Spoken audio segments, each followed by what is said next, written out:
Okay, so to start this lecture, I'm just going to quickly review where we left off last day.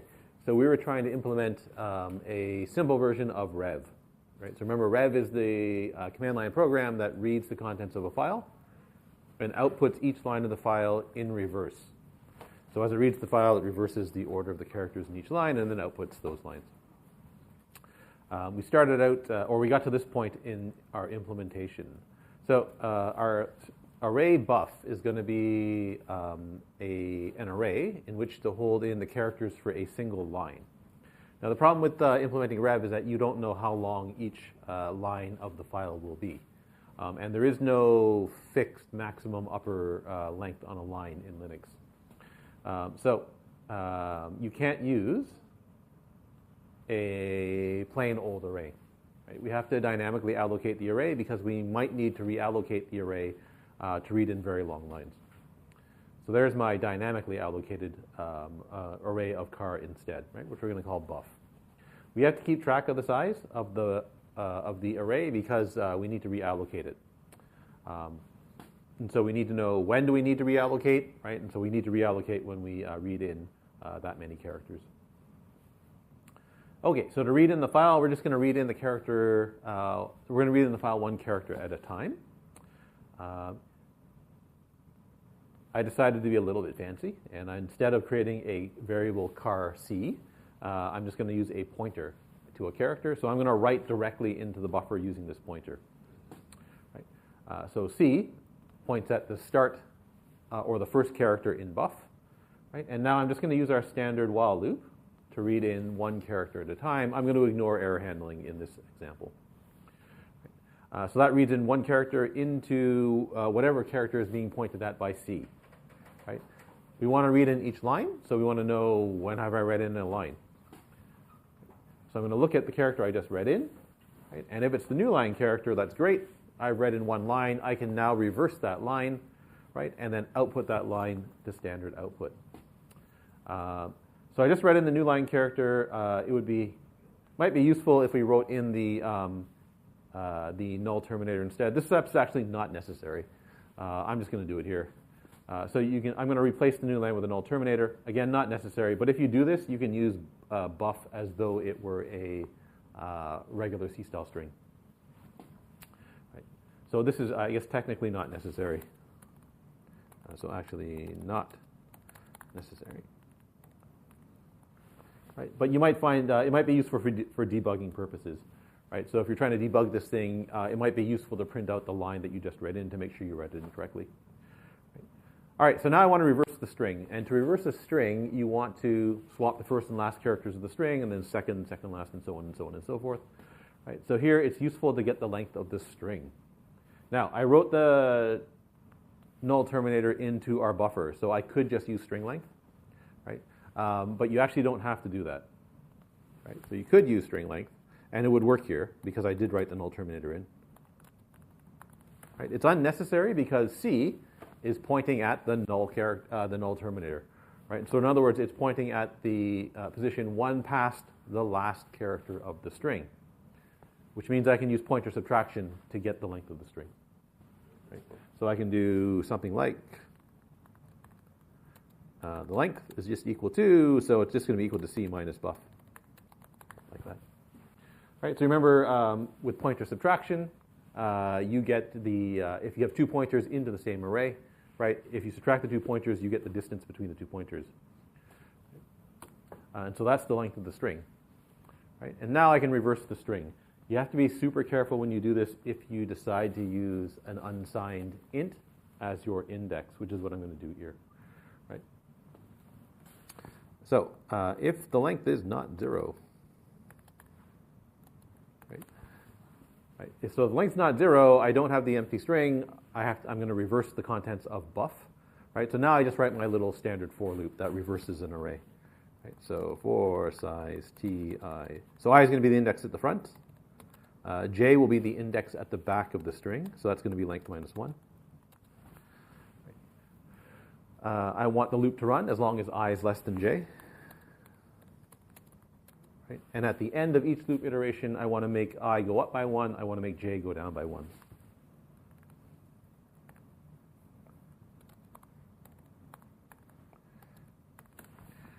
And so you can write your for loop like that. Right? Now just swap the ith and jth character of buff. Right? So car temp. Buff I is just equal to buff j. And then buff j is equal to temp. Right? So there, that reverses your string. Right? And now you've got your reverse string. I've got the null terminator sitting at the end. Right? So I could print the string one character at a time, but I might as well just use one of the standard library functions. Yes, to print the string.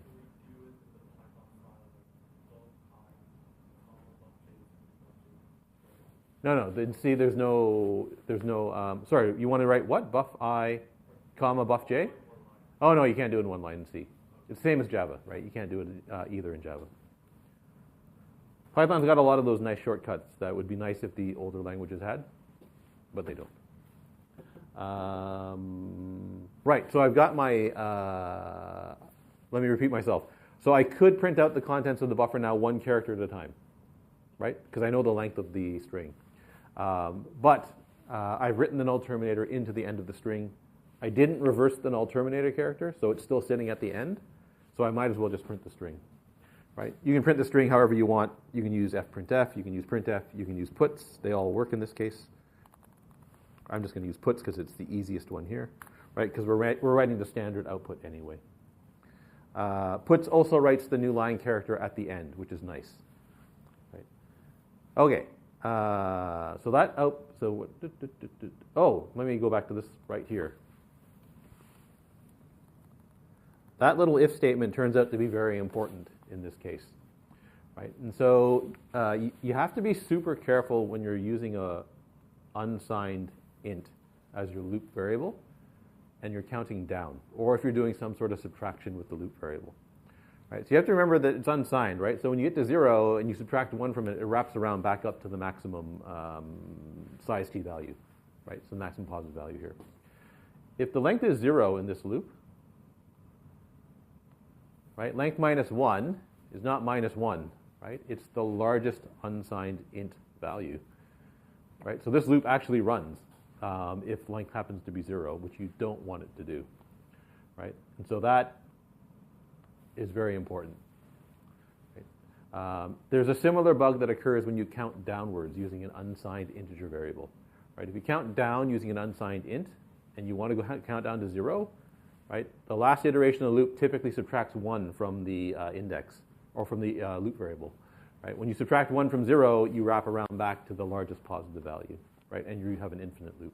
So you have to be super careful when you're writing loops that count down, or in this case, do some subtraction with the index. Right.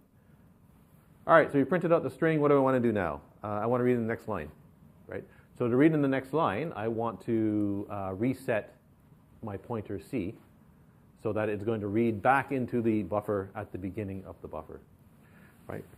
So now reset C to read in the next line.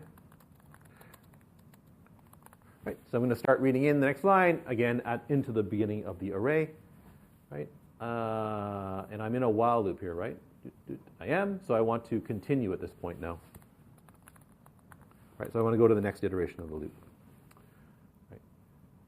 Okay, so back here, so that's if I successfully read in the entire line, right? Now, if I didn't successfully read in the entire line, I want to read in the next character. But before I read in the next character, I want to make sure there's still room in the array. Right. So make sure I have this in the right place. So if here. Okay. If. All right. So I've read in one character. It's not the new line character, right? I want to get ready to read into the next character. So I have to advance C. To get ready to read in the next character on this line.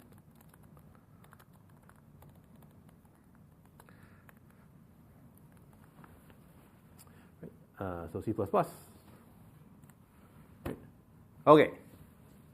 So now you want to test is there still room left in the buffer, right? So if I advance C, right, and I advance it, so remember there is this thing called the too far pointer, right? It's the pointer that is one past the end of the array, right? So you can calculate the too far pointer by taking the start of the array, right, plus the length of the array, which I know is size, right? So C is equal to buff plus size. I know I just read into the last position of the buffer, right? Which means I have to resize the buffer.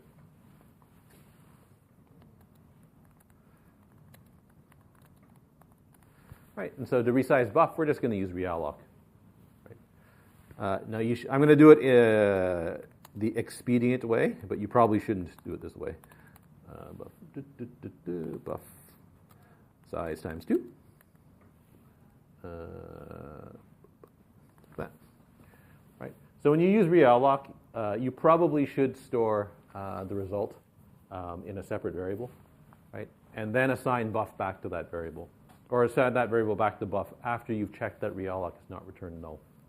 Right. Here I'm exploiting the fact that in Linux realloc is never going to return null. Right.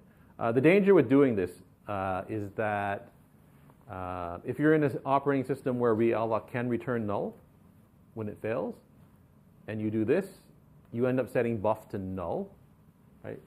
Which means you've lost your pointer to your original array, right? Which is bad, right? Because you can no longer free that array. So here it's probably better to create the temporary variable. I'm just doing this to be expedient. Right? Okay, so that reallocates my buffer, reassigns it back to buff. I now want to C is buff plus size. Yes. And now there's another very subtle bug. Right. So remember, buff might point at a new chunk of memory. So realloc doesn't always return a new chunk of memory. Right? So realloc, the way that the standard memory allocator works in Unix is that realloc will often be able to return a pointer to the same block of memory. It's just added extra bytes onto the end of the block. Every once in a while, though, it has to reallocate a new block of memory, right? Which means buff no longer, after you call realloc, buff is now a new pointer, right? It points at some other area of memory. Right? If it's pointing at some other new area of memory, C is no longer valid, right? Because C was a pointer that we calculated using the old value of buff, right? So now that it might point at a new chunk of memory, it's important that you reassign buff C. Right? So now it's important to reset C so that it's actually the pointing at that character there, right?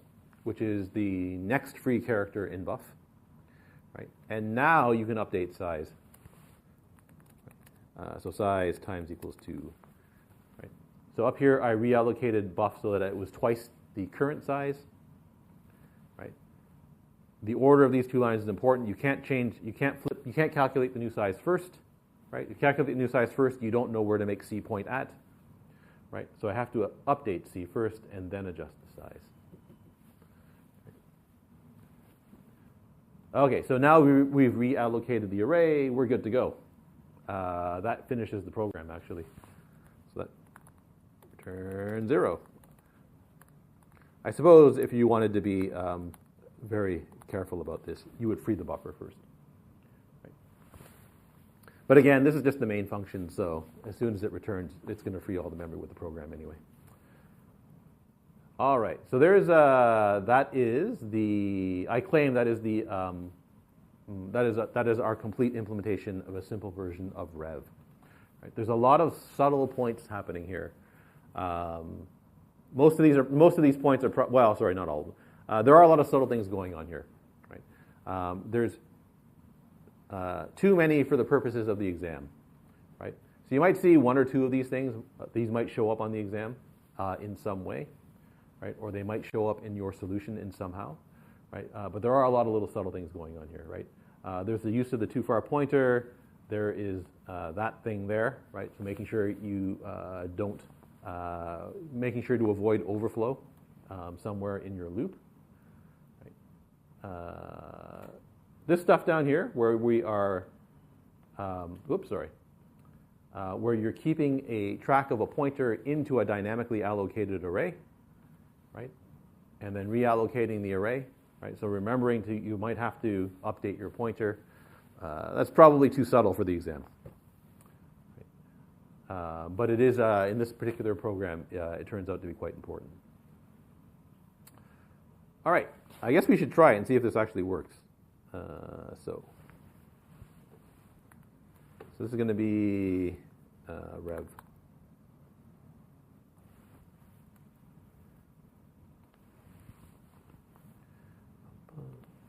Oh, so CCC minus O, rev. Okay, so it actually compiles, which is surprising. So let's see if this works. Rev, and then we're going to pipe in some program. So I'm just going to reverse itself, and it works. Right? It does in fact work. Right? So there's, I think the semicolons, yes, so we're not printing out the new line characters properly. Otherwise it works. So there's a small bug in here somewhere. Doesn't puts should write out the,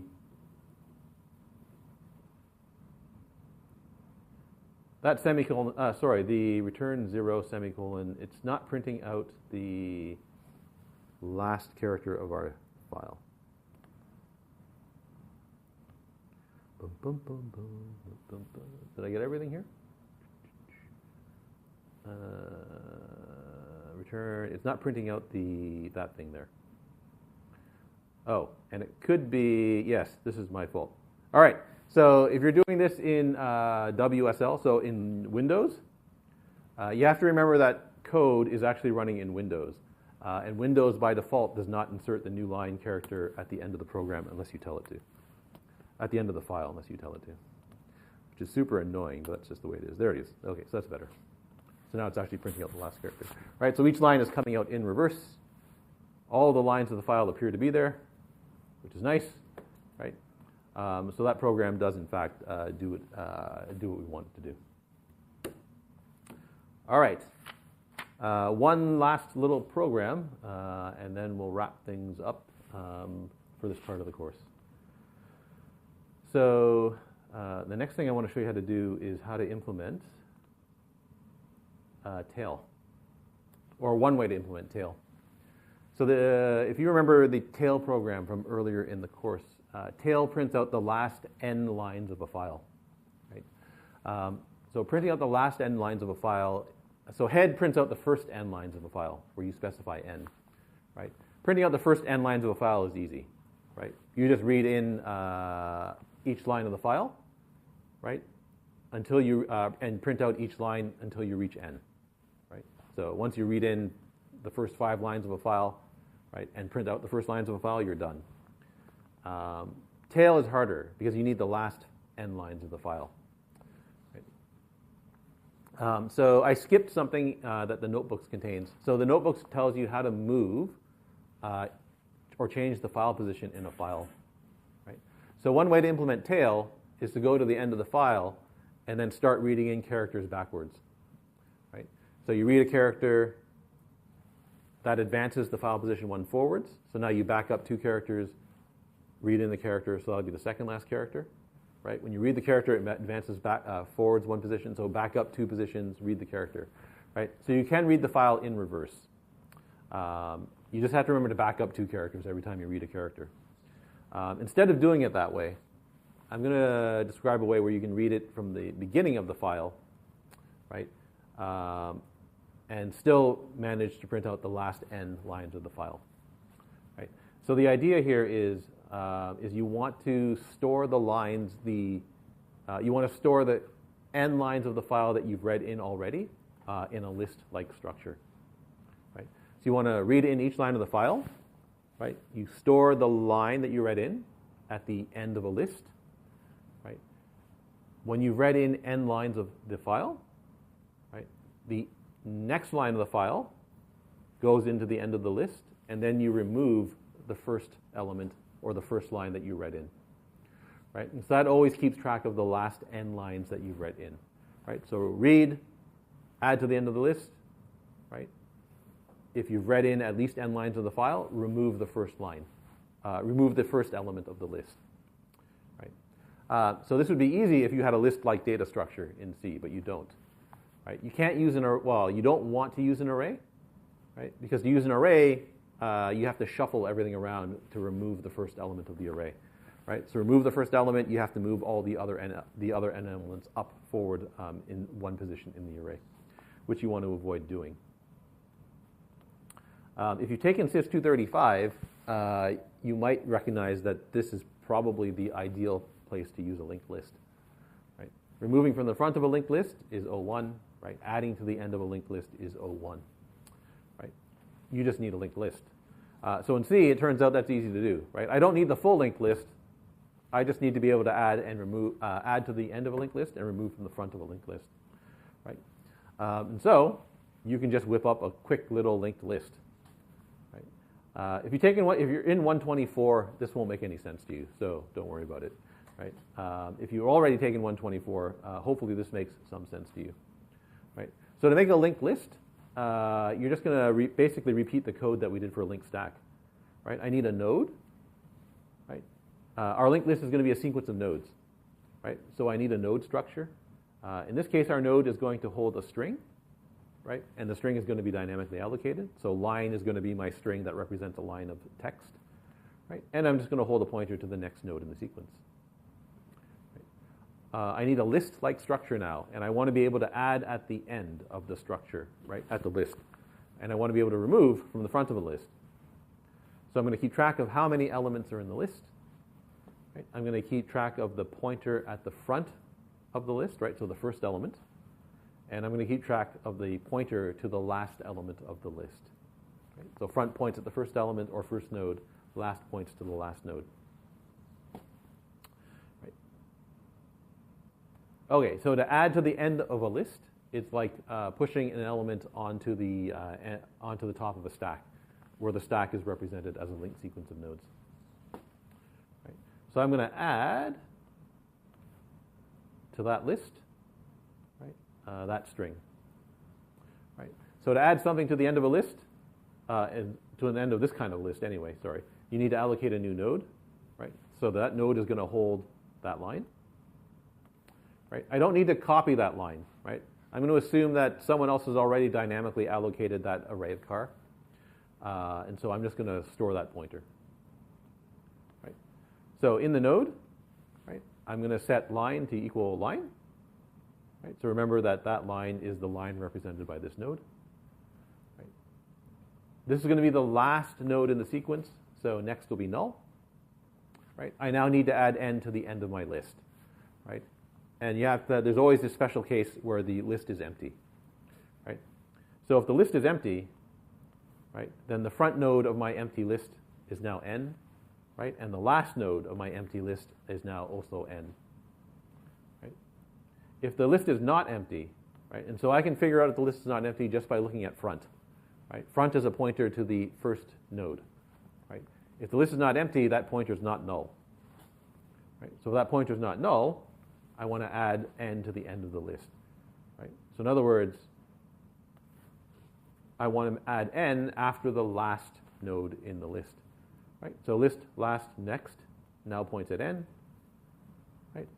And now my last pointer also points at n, right? And of course, don't forget to update the size by 1. So that's adding to the end of a linked list, right? Which is exactly the same as pushing an element onto the top of a linked stack. Right, the code is exactly the same. I also want to remove from the front of a linked list. So to remove the first element from the front of a list, pointed at by that. Right?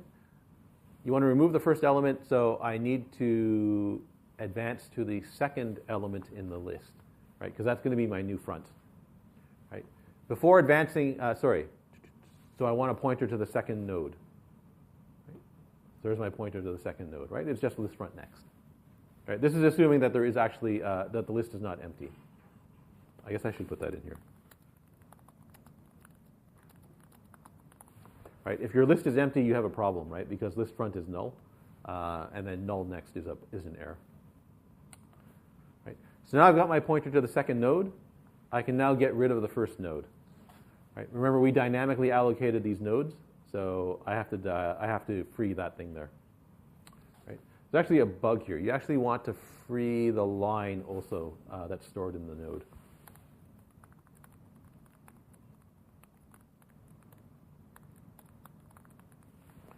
Right? Because that string was dynamically allocated, so I have to free that string as well. Well, sorry. All right, then free the node, right? And now update the list, right? So I just got rid of the first node, so the front node is now the second node in the list, right? The size goes down by 1, right? And in this case, it doesn't matter, but you should remember there's usually these special cases, right? If the size of the list goes down to 0, you should update last as well, right? So here there is no last node anymore, right? So set last to null, right? And that removes the first element from the front of the list. Okay, once you've got your list, implementing rev's pretty easy. Implementing tail is pretty easy, right? So I'm going to assume that the program is called by passing in the number of lines to read, right, and the name of the file to read. Is that true? Yes. Okay, so my number of lines to read is going to be in the first command line argument. Right? I'm going to use A to I to convert the, second command line argument to an int. Right? And then I'm going to open up the third command line argument, right, which is the file name of the file to call tail on. Right? I'm going to make my list. Right? So here I'm not dynamically allocating the list. Right? The list only needs to live for one function, so I don't need to bother dynamically allocating the list, right? I can just make a plain old structure, right? So all lines is my list, right? Its size is 0, its front node is a null, and its last node is null, right? Because it's the empty list. Now I'm just going to read in each line of the file, right? So I'm going to call this function readLine, which I'll show you in a few minutes. Right? ReadLine reads a line of a file for you, dynamically allocates a string to hold the contents of the line, returns a pointer to the dynamically allocated string. Right? Having that function, having a function like readLine is very handy in these line-oriented problems. Right? Okay, so now I can add my line to the end of my list. Right? Remember, add up here takes a pointer to a list, which is why I'm taking the address of all lines here. All right. So if the size of that list is bigger than the number of lines that I want to read in, right? The number of lines that I want to print, I can just remove the first element, the first line from that list. Right? And so that little loop here reads in all the lines of the file, keeping only the last n line, only the last num lines of the file in memory in the list. Once you've read in once you've read in the required number of lines, right, you can now loop over your list, right? So here I'm looping over the list directly, right? So n is a pointer to the first node of the list, right? If the list is empty, this loop never runs, right? N is null, so that never runs, right? So this will run as long as there's something in the list to print. Right? So while n is true, print the contents of the line stored in n.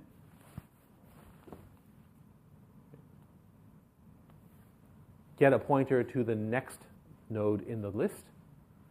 Right? Go ahead and free the line, and then go ahead and free n. Right? Free the node. Right? So this frees up the elements of the nodes of the list as we go. Right? And then don't remember to set n equal to next. So that you can read in, so that you can move to the next node in the list. All right, so I claim that that actually works. So that's tail to 20.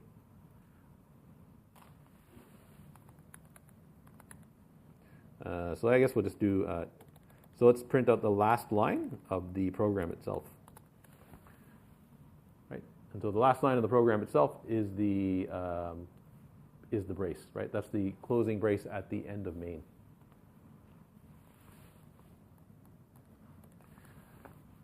Right, there's your return statement. Did I get that right? Tail. Oh, it's the same problem. I saved the file, right? Windows, why you like this? Okay, new line character. There, that's better. Right, so the last character in the file is the last brace, or the last line in the file is the last brace. Right, the last two lines, right, are the last two braces. Right, the last 3 lines, there's your loop update. Right, the last 20 lines. Right, so there's the last 20 lines of our program. Right, and so there's the one way to implement tail. Yes. The last while loop here.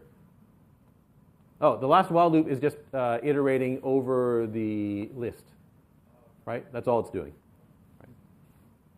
Right, so I'm going to iterate over the list, print out each line that's stored in the list. Right? And so there's one way to implement tail. Right?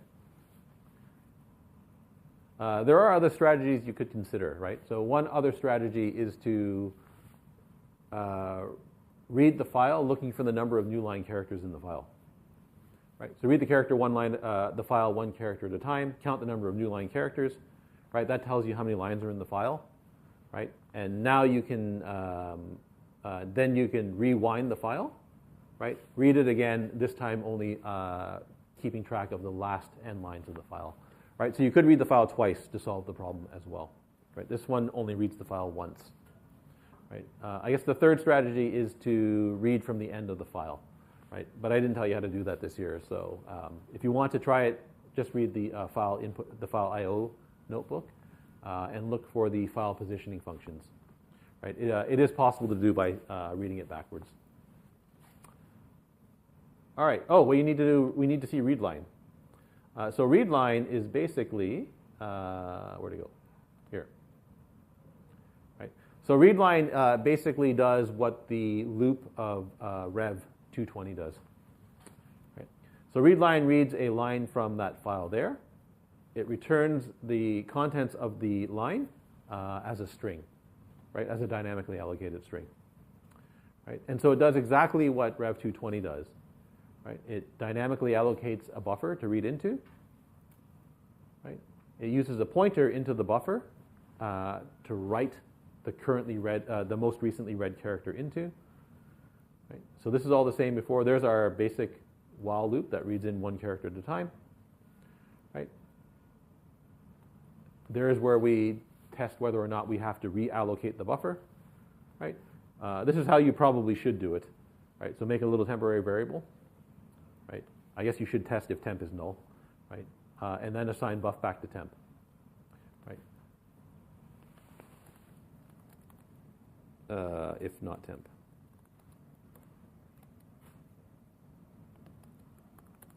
Right, so if temp is null, you run into a problem.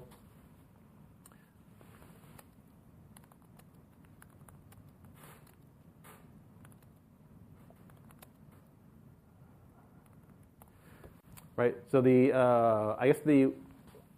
if you do it this way, you still have a chance to maintain the data that you've got in buff. Right, this is debatable, right? If you run out of memory, there's probably nothing you can do. So in many cases, the way I showed you before, like just reassigning the value of realloc back to buff is probably won't be any different than what's going to happen here, right? So here you still have to recover.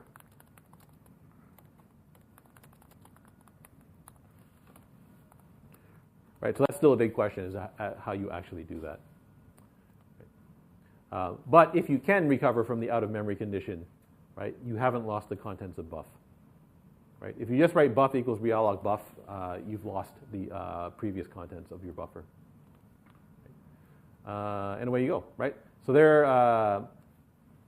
so if you find yourself having to read lines of a file over and over and over again, it's probably handy to have a function like this kicking around somewhere. Right? So this one will read in the contents of a single line of the file, right? Storing the result in a dynamically allocated array for you. That makes programs like rev a lot easier to implement, right? So if you had that function here, a rev becomes a lot easier to implement now. All right, I think that's all I want to talk about for file input and output. The notebook does have some extra content in it. I'm not going to ask you about that extra content on the exam, right? It talks about a function called string TOK, I think, somewhere. One of the notebooks does, or the slides do. I'm not going to talk about that this term. It also tells you about the file positioning functions. Also not going to talk about that this term. The details are there if you want to read about them in that notebook. And I think that covers it for this. I think that is it for the technical content of the course. So tomorrow there will be a lecture. There's also the Q-sets are supposed to happen tomorrow. Someone's supposed to show up here and do them in person. I don't know if that's going to happen. Assuming they show up, I think they're going to show up in the first 15 minutes of the class. After they're done, I'm going to talk about the exam. It's probably not going to take that long. There's already lots of old copies of the exam up on Q. Right? The exam only covers the C part of the course. So I'll have more to say about the exam tomorrow. Maybe we'll go over one of the old exams, and you can see so that you know what to expect on the exam. Any questions? All right. Oh, yes, questions.